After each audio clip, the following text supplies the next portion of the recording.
back into the final stretch. And item 9 on the agenda today is CHNEP Water Atlas, new features and tools, presented by Sarina Barnard, the CHNEP Research and GIS Coordinator. And the purpose of this is to provide an overview of the new tools, or new data tools and information available on the CHNEP Water Atlas and how partners can use the Atlas to inform and support their efforts.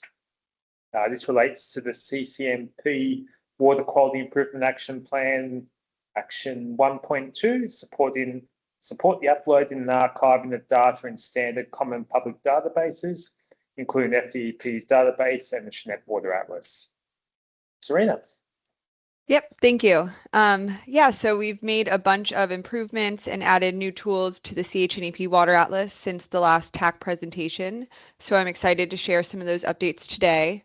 I'm going to go through some slides and then we can do a live demo if there's at the end if there's time. And most of these slides will have a QR code that you can scan to go to these live Water Atlas pages. So starting with the CHNEP Water Atlas interactive maps, these maps feature geospatial data related to water quality, hydrology, wildlife habitat, resiliency, and weather. And all of these maps are nested together on one interactive web map, so users can easily toggle on and off layers from any of these maps. And these maps can be accessed from individual water body or basin pages, or by going to the link on the slide or from the home page. Next slide.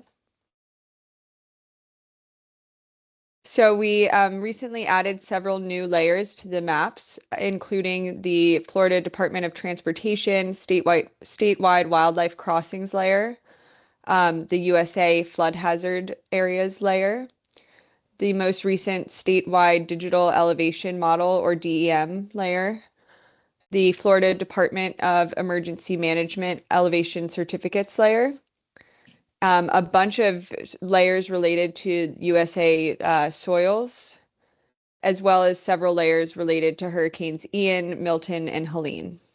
And I'd be happy to show you some of these in more depth when we live demo. Next slide. So we also recently updated our volunteer pages to match the design of the newer Atlas pages and to update the content on those pages. So the Water Atlas features pages for the Charlotte Harbor Estuaries Volunteer Water Quality Monitoring Network, or CHEV-WAQMN, as we call it, as well as the Lee County Pond Watch Program and the Cape Coral Canal Watch Program. And I wanted to give a quick shout out to Ariel, Ernesto, and Hannah, and our CAC member, Harry Phillips, for providing updated data and input on these pages. We really appreciate their input, and we want to ensure these pages are easy to navigate and really useful for the volunteers, going to these pages for these programs. Next slide. So starting with the Charlotte Harbor Estuaries Volunteer Water Quality Monitoring Network, CHEV-WAQMN program. This program is administered through FDEP Charlotte Harbor Aquatic Preserves, and it's a region-wide fixed station monthly water quality monitoring program that has been providing reliable water quality data for over 20 years. The updates we recently made, in addition to the updated page design, include the monitoring site coordinates and site descriptions were updated. The field procedures and data sheet were updated to reflect the most current versions, and the read more about this program document was updated as well. So the main landing page provides a general description of the program and a map with all of the monitoring locations. That's the image kind of set back in the top right of the slide. And then users can click on a monitoring site to go to that site page. And the monitoring site pages will have a map that's zoomed in on the site. It will have the site name and a short description. And then the water quality data from that site is displayed on the bottom of these pages. And it will display that data with the latest value and the historical range for each parameter. Next slide. So the Lee County Pond Watch program is a citizen volunteer monitoring program established by Lee County Hyacinth Control District to educate citizens about pond management and stormwater ponds. So in addition to the updated page design, the Pond Watch program survey tutorial video and the QR code to that tutorial video and survey were added to the page, as well as some updated data. And these pages are set up similarly to the Chev Walkman pages, with the main landing page featuring a map of all the sample sites and a general description of the program. And then the individual sample site pages display the water quality data with that latest value and historical range for each parameter. Next slide. Last but not least, the Cape Coral Canal Watch program involves volunteers collecting environmental data and water samples monthly, and then those samples are brought back to Cape Coral's lab for analysis. And so in addition to the updated page design, the map was updated to distinguish between active versus inactive stations. The site coordinates were updated as well, and the new waterfront living guide was added to the related information and links section. And again, these pages are structured similarly to the other volunteer pages, with that main landing page and then individual station pages. Next slide. So the CHNEP Water Atlas includes a Lake Okeechobee water body page. Though Lake O is just outside the CHNEP area, its condition directly affects the ecological health of the entire Caloosahatchee River and Caloosahatchee watershed. And so this page includes a Lake Okeechobee and Caloosahatchee estuary tracker. And this has interactive graphs showing recent Lake O elevation levels and then the corresponding rate of flow into the Caloosahatchee River. And so the Lake O chart was recently updated based on the new LOSUM lake management zones and ecological health envelopes. And then we also updated the Caloosahatchee flow rate chart to distinguish between the discharge coming directly from the lake through S77 and the combined discharge from both the lake and the watershed coming through S79 into the Caloosahatchee estuary. So these graphs are pretty near real time compared to other tools out there, so encourage you all to check those out. Next slide. So water quality contour maps show the spatial distribution of water quality parameters for a defined period in time. And we recently added 2 new parameters to our water quality contour mapping tool, including enterococcus and true color. So this slide is showing the enterococcus contour map. Maps are generated monthly and go all the way back through 2012. So the image on this slide is the enterococcus contour map for January 2025. And all of the data points and average values for that month are displayed on the map. And then the results of the spatial interpolation are displayed in different colors to represent the estimated enterococcus values throughout the estuary. So here, green represents enterococcus values below 35 CFU per 100 ml. Yellow is between 35 and 70. Red is from 70 to 130. And purple is for values greater than 130. Next slide. And now this slide is looking at our new true color maps. Again, these maps are generated monthly and also go back all the way through 2012. And the image on this slide is for July 2025. So the lighter blue areas represent lower true color values and the darker blues represent higher values. Next slide. Okay, so moving on to water body pages, our river and stream water body pages were recently updated to include a map-based stream levels and flow tool, which includes interactive charts with real-time levels and flows data from USGS, the water management districts, and others collecting these levels and flows data. And so the image on this slide is from the Peace River water body page. You can see the little embedded map with all of the different levels and flows stations. And so if you click on any of those stations on the map, it will generate these interactive charts displaying the flow and elevation data from that station. And it will also tell you the latest sample value and historic average. And then you can hover over the chart to see exact values on any given day. This tool is pulling in real-time data, so you should be able to see the elevation and flow rate, from the day that you're looking at it. Next slide. And so the CHNEP Water Atlas has over 600 individual water body pages for all of the water bodies in our area. And each of these pages will include a link to the corresponding basin page at the top of that page. And so then these basin pages align with how management plans from other agencies and our partners aggregate their data. So basin pages will include a list of all water bodies within that basin and links to those water body pages. They'll also include water quality snapshots for every WBID within that basin.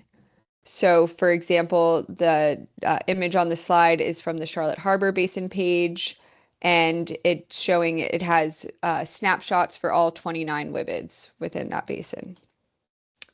And those are the little dials at the bottom of the screen that are measuring, the latest value of DO, chlorophyll A, total nitrogen, total phosphorus, and bacteria against the standard for that area.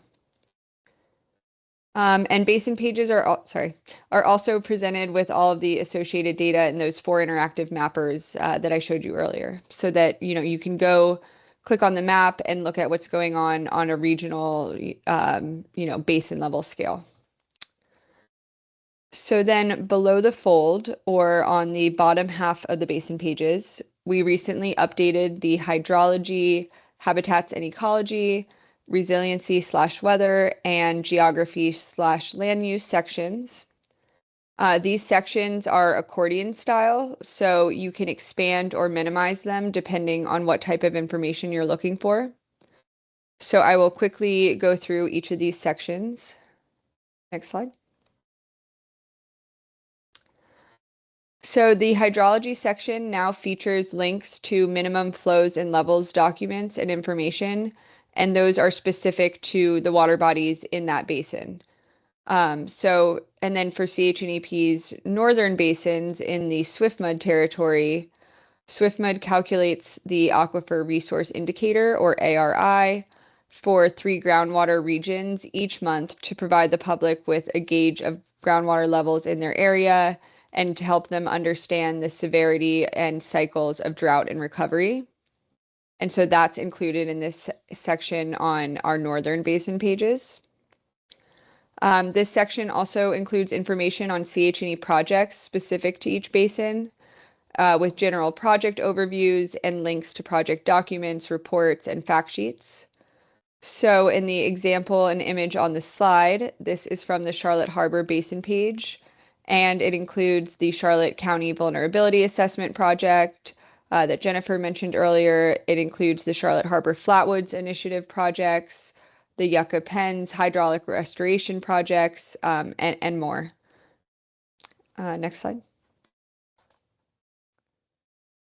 So the habitats and ecology section then features an interactive time series map of seagrass cover, accompanied by a bar chart of seagrass acreage from year to year specific to each basin.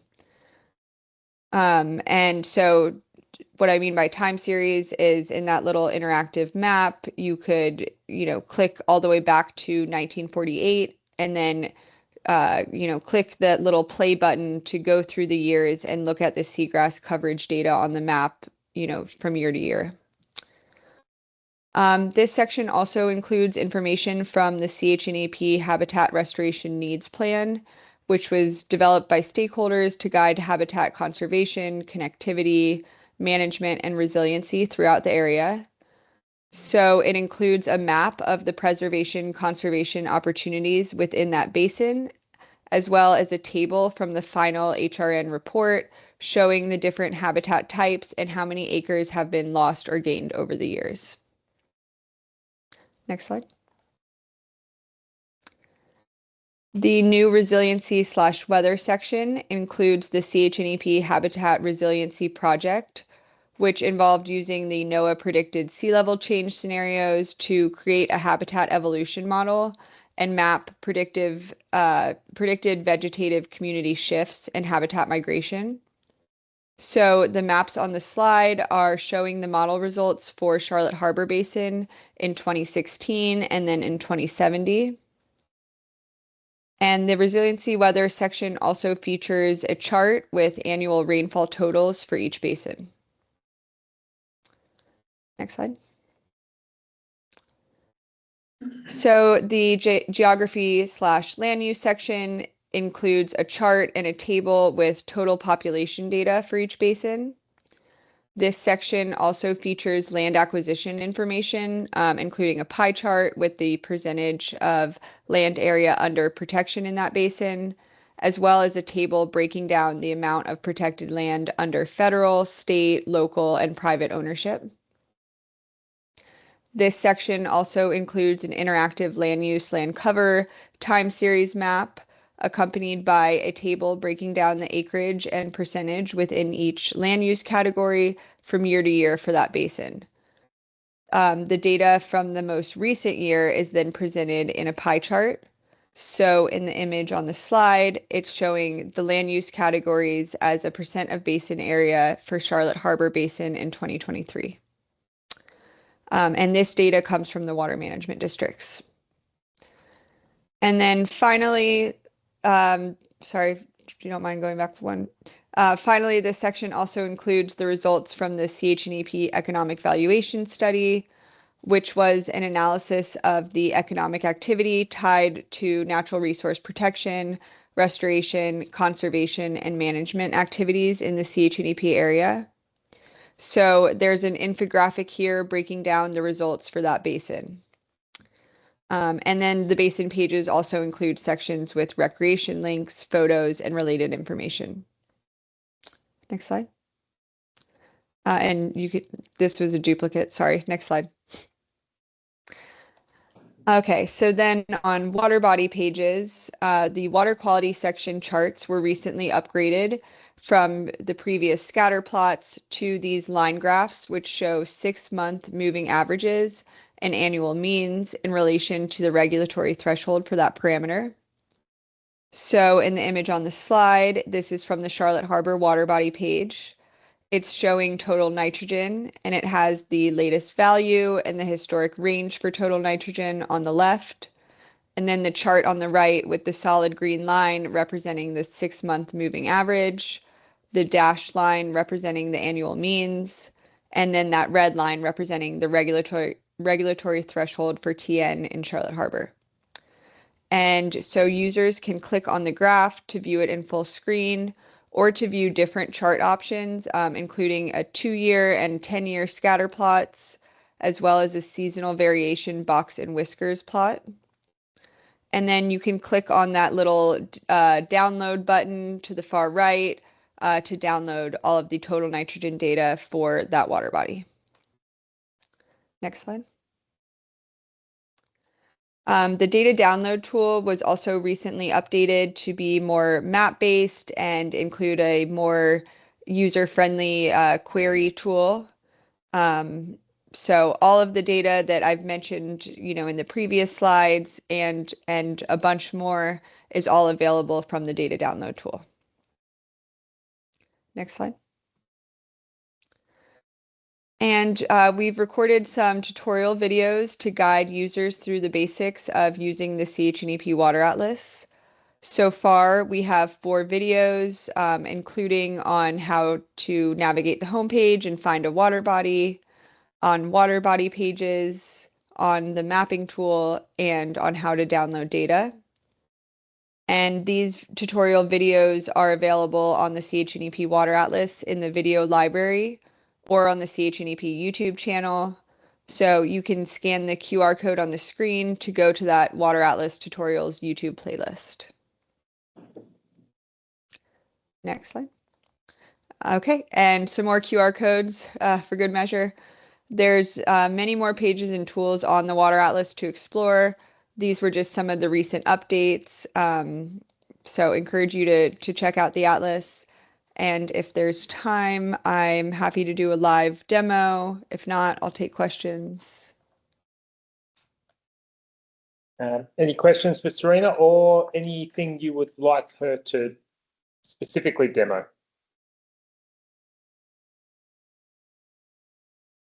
I'd like to see a demo, nothing specific. All right. Okay. All right. I think we're after a demo, Sarina. Oh, sorry, wrong screen. Here we go. Yeah. So here is the Water Atlas homepage. So our tutorial video will walk through, all of the different tabs here and how to find a water body on this map.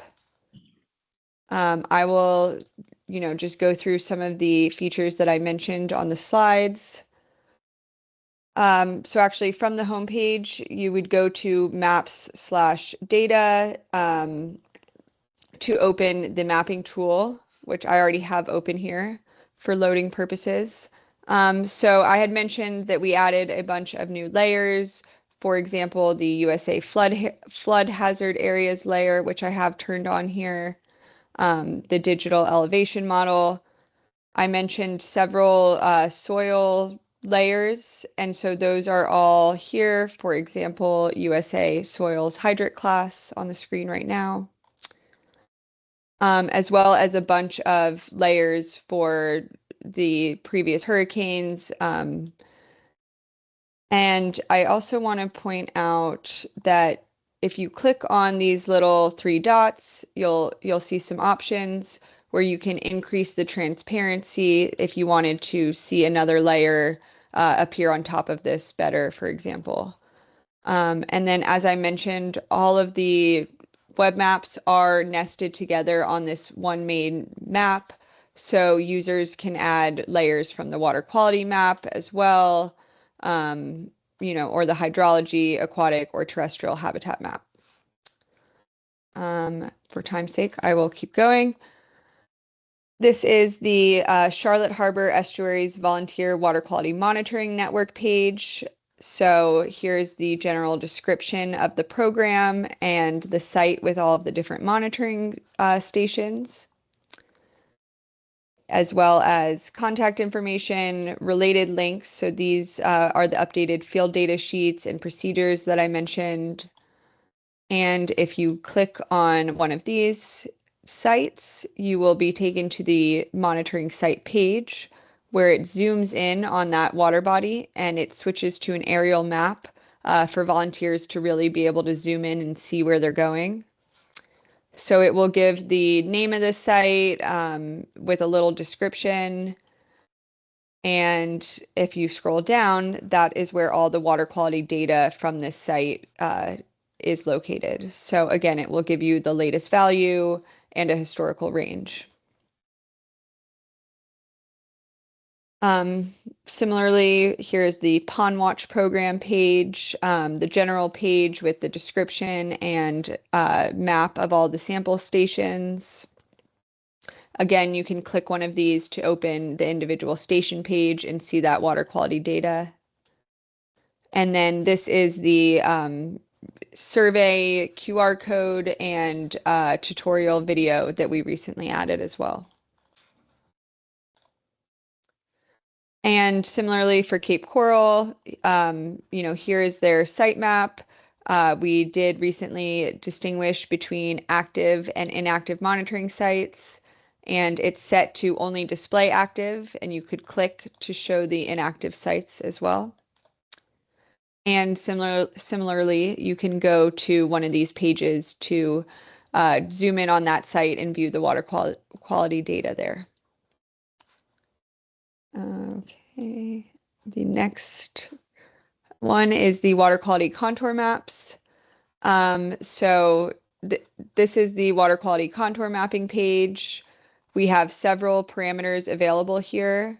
but we recently added Enterococcus and True Color. And so right now it's on 2026. Of course, there's not, much data available yet for future months in 2026. And then you can click on these years to go back and view data from previous years. And if you click on one of those maps, it will open up a PDF like the one I had shared on the slide. With the actual values from the average values from that month for each site and the colors from the spatial interpolation to show, the level of estimated Enterococcus throughout the estuary. And so this one right now for February is actually showing a 10-year average, and that will happen if there's not enough data for just that 1 month. And so then these are rerun again on a monthly basis. And if more data is available, say next month, it will be updated.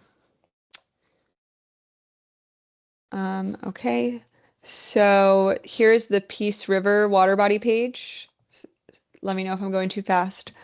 So water body pages will have a little map to show the, water body extent, as well as it will list the WBIDs that this water body is, the WBIDs that make up this water body, a short description of the water body, and a link to whichever basin it's located in.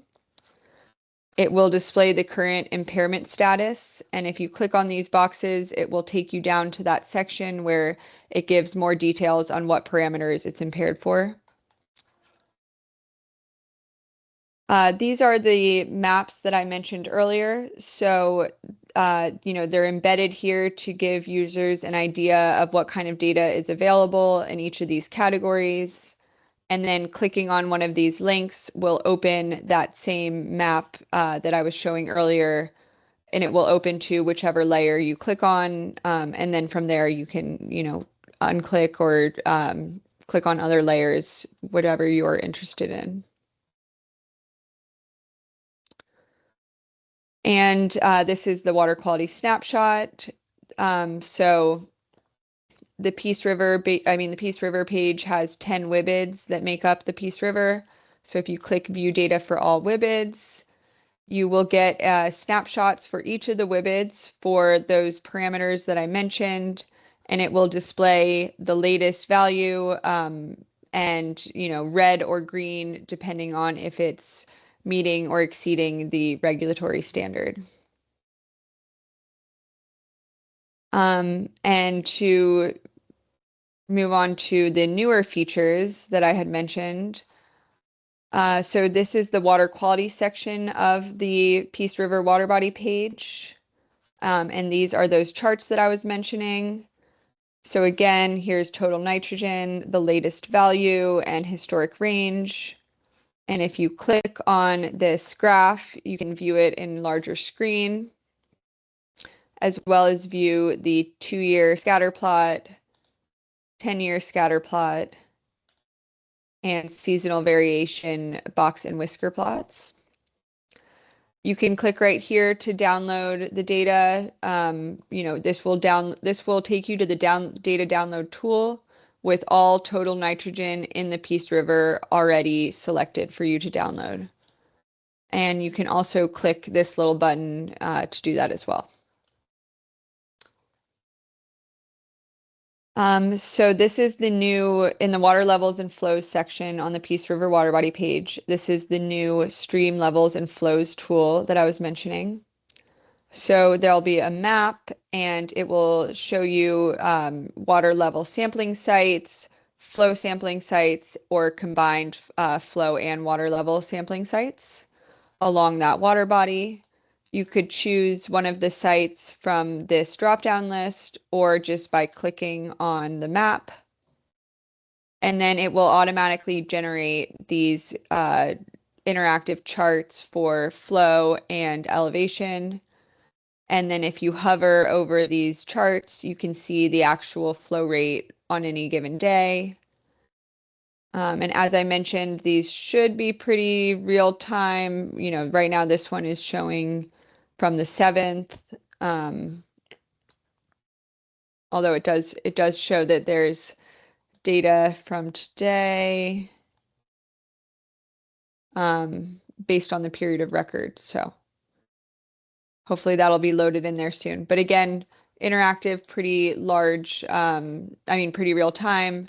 And then you can click these 3 boxes to view it in, view a larger chart in full screen, to print the chart, or to download it as an image. And then finally, the basin pages. So here is the Charlotte Harbor Basin page. Again, it will have a description about the basin, a map of the basin boundary. All of the water bodies within this basin will be listed and linked from this water bodies tab. And these basin pages also present the interactive maps so that you can, look at that data on a larger basin-wide scale, as well as the water quality snapshots for all of the WBIDs within that basin. And these are the new accordion sections I had mentioned. So if I expand the hydrology section, I can see, the proposed minimum water level criteria document here, and it's linked.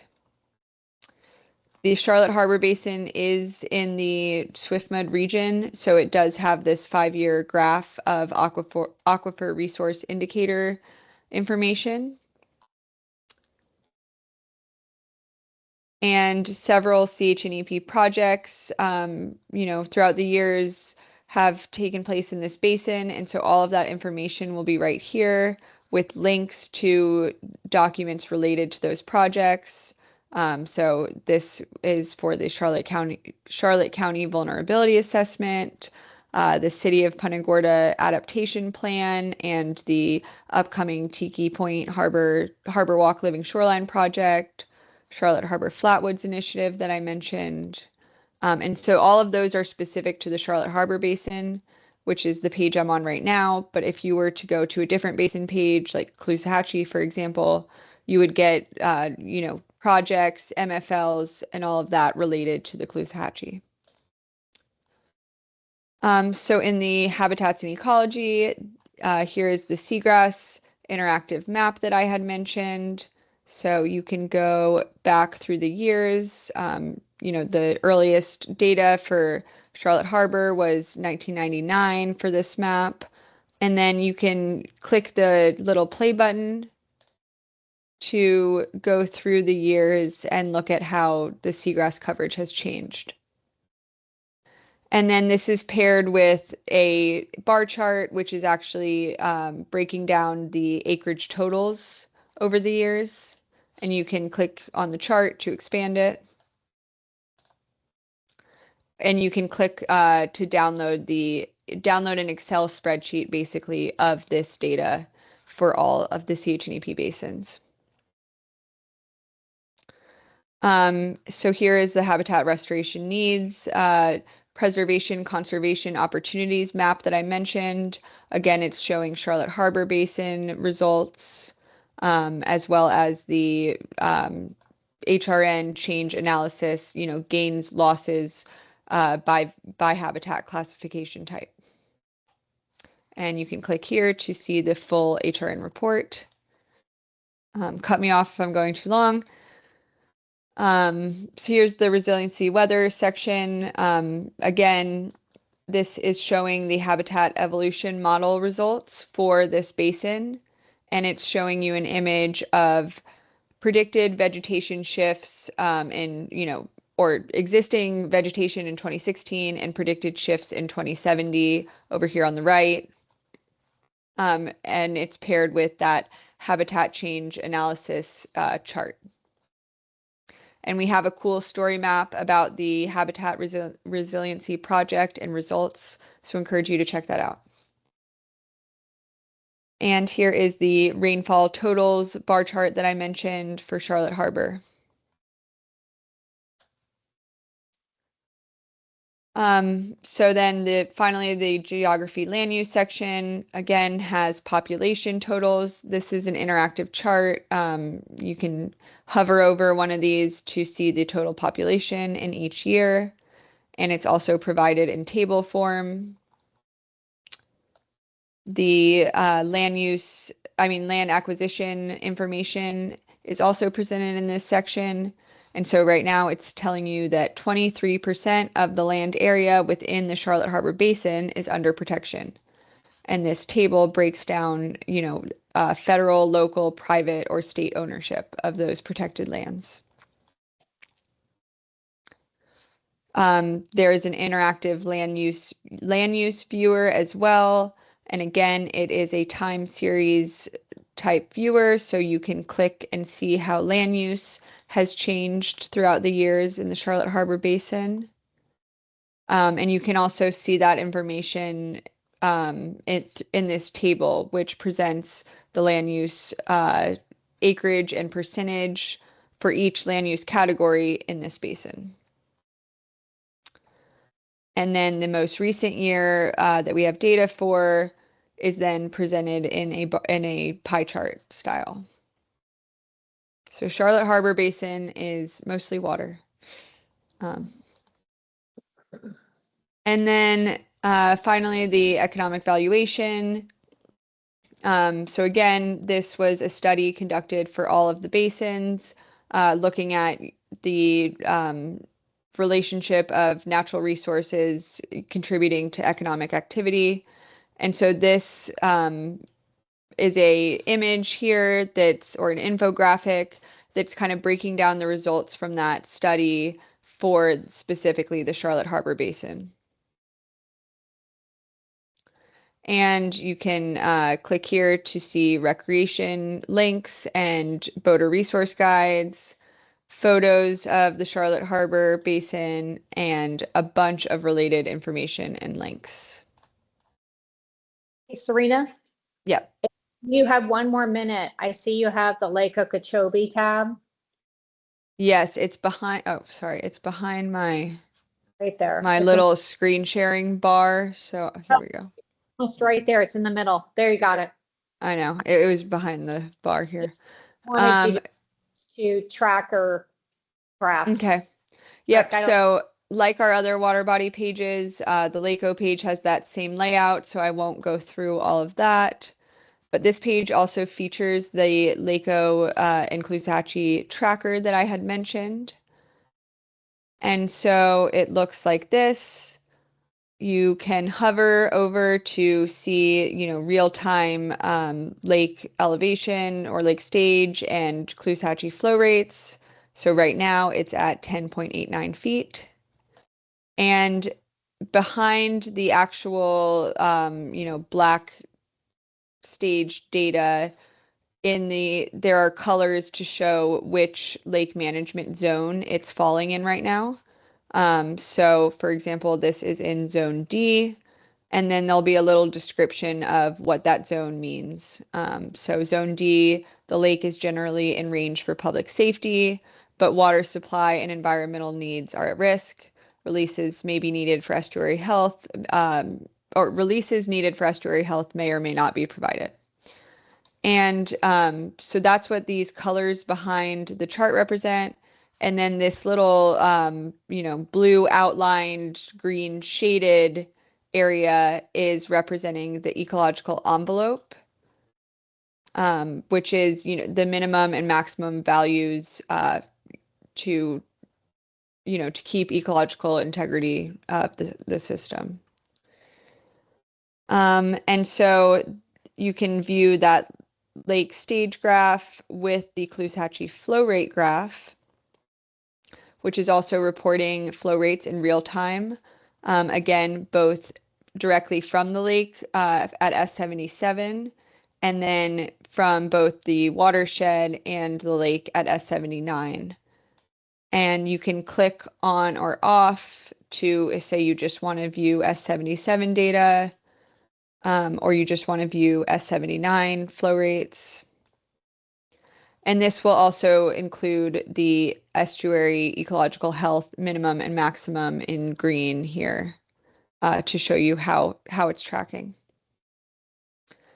As well as links to the new LOSM water control plan and other information related to the LOSM and tracking the elevation and flow rates.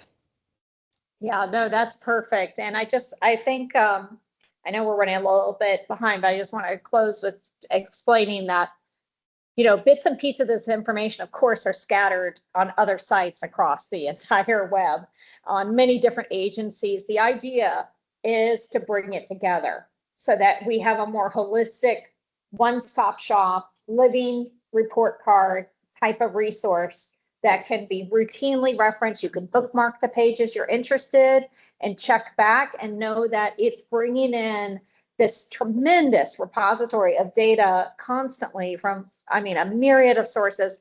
I will say not all the sources come in ways that we can readily incorporate. So our staff, Sarina's efforts through the years, Nicole, myself, all the different people who've worked on this over the past 10 years have redeveloped the site and still have to put an incredible amount of energy continuously into maintaining the site to make sure that the functionality, that the data is being curated and handled correctly and that it's uploaded into these analytical tools correctly. And so it's a huge project. We do have USF, but we actually co-create and kind of spoon feed all of the information to them, all the verbiage for every page, all the links, all the background. So just to give you a quick insight into the effort, it's been over $1 million in 10 years to build this new water atlas.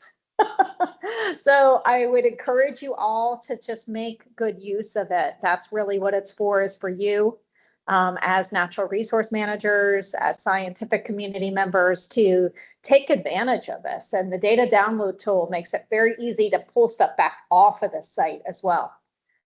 So with that, thank you, Sarina, for that excellent presentation and all your efforts on this. I just wanted to give her a shout out with all that effort she's put in the past 5 years on this. Thank you.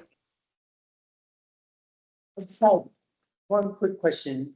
This is awesome. Love it. Love all the work.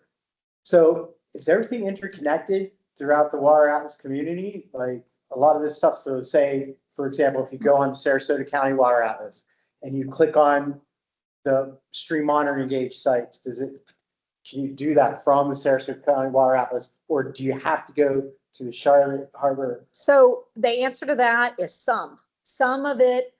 Each atlas is independently funded and managed. Right. USF is the common contractor. When we pay to develop new things, we then share that with the other atlases, but then they would have to pay to incorporate those same features or make those same upgrades to their atlases. Okay. So it will be cheaper for other partners to take advantage of some of the things we've done.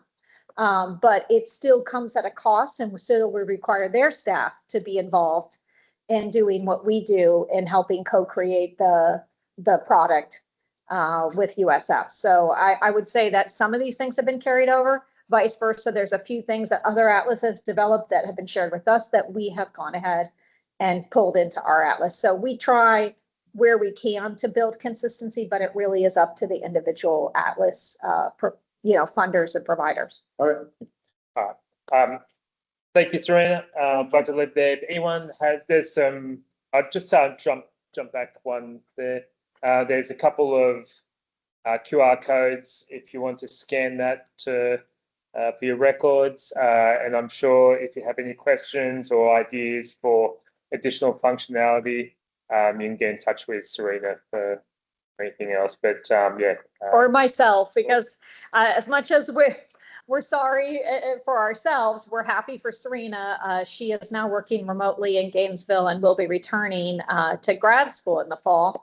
So we will miss her, but just feel free to reach out if you have any follow-up questions. And we did put a copy of the Water Atlas fact sheet that is QR code in that left-hand side, or right-hand side actually, in your packet. So feel free to take a look at that. You should have a copy. Great job again. Okay, no action item here.